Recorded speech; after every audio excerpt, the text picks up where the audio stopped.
your forecast first. Sponsored by Natex Heating, Cooling, and Plumbing. Man, it has been a rainy night across central Illinois and a windy one as well. Take a look at the showers that are still out there. A little heavier pocket out here into Edgar County, eastern portions of Douglas County here near Newman, heading over to Chrisman. Definitely seeing that rain there along Highway 36. And another band of showers back to the west. In Bloomington, you can see a little pencil-thin line of some heavier activity heading into Lincoln. And wow, those winds continue to howl. 30-plus miles an hour in a lot of areas. But notice how the arrows are changing from the south here and more toward northwesterly direction. Right here is your cold front that's rolling in. Will bring temperatures down. You can see the colder air behind it as well. That will be moving in. Kids at the bus stop. You could still see a stray shower, but most of the rain should be gone as we head into tomorrow with still a lot of cloud cover. We'll talk about more about these winds when those finally relax when we come back. WCIA 3 News starts right now. Now from WCIA 3 News. 1 in 4 Illinois residents cannot afford their prescriptions. And some at the State House want to fix that problem, but they say there's a long way to go. Plus, empty shelves in stores across central Illinois, what people are stocking up on in response to coronavirus.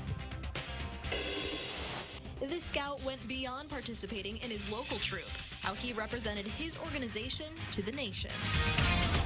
You're watching your local news leader. This is WCIA 3 News at 10. We have to keep fighting because otherwise there's no end to this. The battle against pharmaceutical companies continues in Illinois. Tonight, senators spoke in Champaign about what's being done to combat rising prescription drug costs. Good evening, I'm Paul Cicchini. And I'm Jessica Coons. Tonight, state lawmakers talked about what's going on at the Capitol to make your prescriptions more affordable. There are several proposals aimed at combating the trend of high prices. WCIA 3's Jennifer Jensen is live in our newsroom. So, Jennifer, what movement has there been on this recently? Jessica, if you recall, last month, Governor Pritzker signed Andy Menard and Scott Bennett's legislation to cap co-payments for insulin to $100 per month. But they say there's still a lot more work that needs to be done by changing those laws to hold pharmaceutical companies accountable. Across the state, people who rely on prescription medication are facing a problem. Over the last 5 to 8 years, we have increasingly seen the cost of prescriptions just go up and up and up. Many people rely on prescriptions to live. People need medications, whether it's for diabetes or high blood pressure or mental health issues or asthma. But some can't afford to keep paying for them as the cost of prescriptions keeps getting more expensive. The pharmaceutical industry sees that there aren't going to be any caps on their prices. They can just continue to raise the prices. Senator Andy Menard says he recognizes the issue with pharmaceutical and insurance companies. The government gives them permission to do what they're doing. So there are limitations to what we can do as a state, but despite those limitations, what we can do as a state is meaningful to people.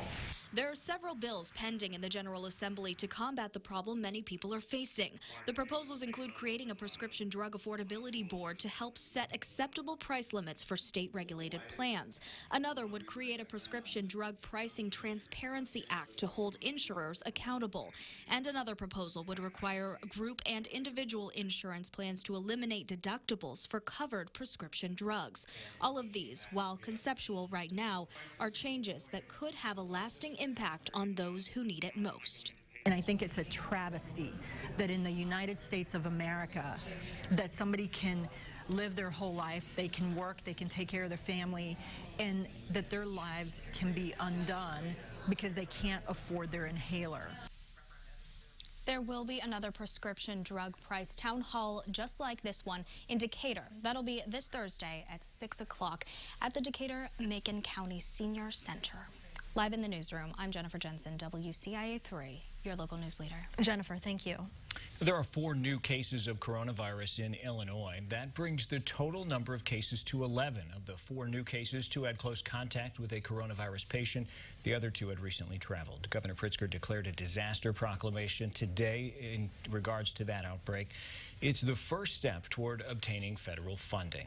The Danville School District is letting parents know students are safe after a confirmed case of coronavirus in a city where an event was held. Danville High School's show choir traveled to Avon, Indiana on Saturday. They found out this morning there was a confirmed case in that school district, but we're told the student in question had been quarantined since Wednesday. They say there was no risk of contamination. A woman traveling on an Amtrak train from Chicago to St. Louis last Wednesday may have coronavirus. That train stops in several places, including Springfield, Lincoln, and Bloomington Normal. The woman tested presumptive positive on Friday. She's still waiting on her test results from the CDC. Sangamon County Public Health says the risk to the public in this case may be lower than many anticipated. We believe this passenger was in the business section of the train, which is kind of a little bit separated from the rest of the passengers. We think that there's some room in the trains, and so we think the risk of exposure was pretty low, but people, have a right to be concerned. Amtrak issued a statement that said, in part, quote, Amtrak is notifying passengers and employees who may have been on the same train, and as a precaution, we have taken the train out of service for comprehensive cleaning and disinfection.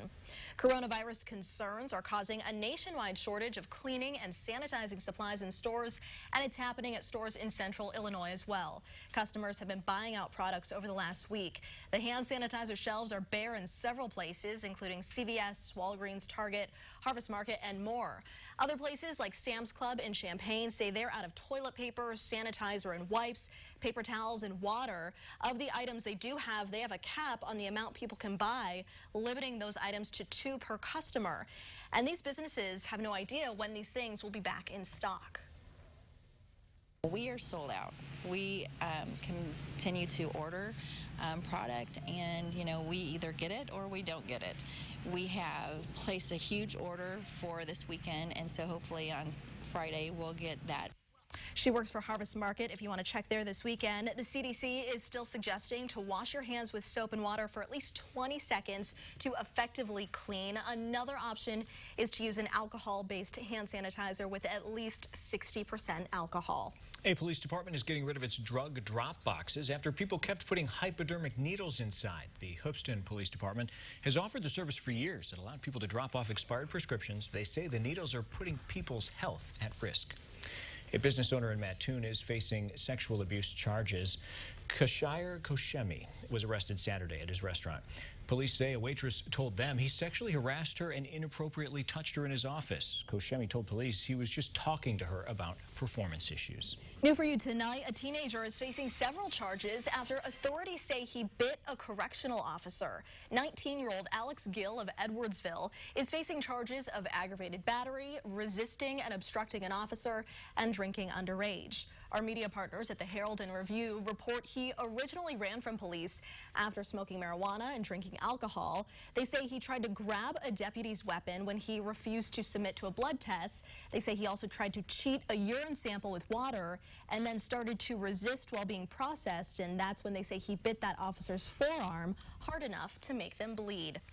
The Champaign County Sheriff's Office is investigating a report of a man impersonating a police officer. It happened in Tolono. The man was caught on a doorbell camera with a badge you see there, and what the Sheriff's Office thinks was a gun on his hip. They say he only stopped at one home and left when no one answered. They say this looks like the same suspect in a police impersonation case that happened in Champaign last year. That suspect also approached a home.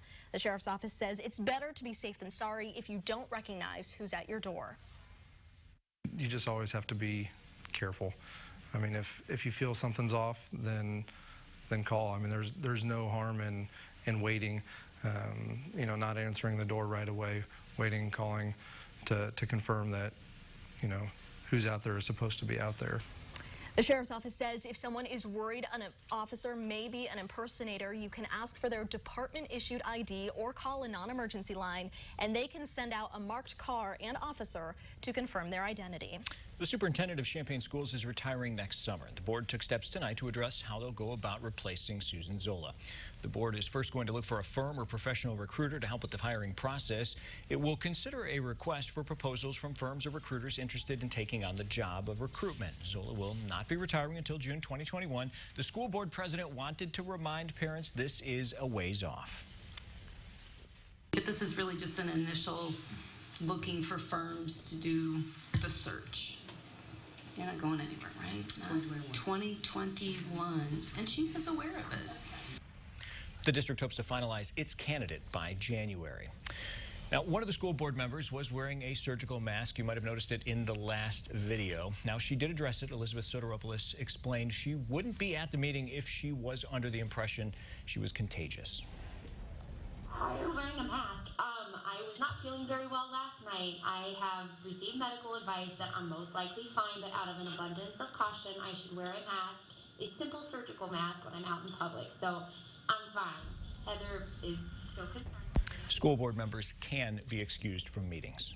New at 10, Urbana City Council named and approved a new Ward 6 alderman tonight. William Colebrook will get the seat. He was chosen out of a pool of 5 finalists. Colebrook is currently the chief of police at Parkland College in Champaign. He's lived in Urbana since 2014 and will replace Dean Hazen, who retired at the end of last month. It's been a long time coming for Illinois. What's now legal in the state? Plus, this teenager didn't take just any trip to our nation's capital. Why he was picked to go.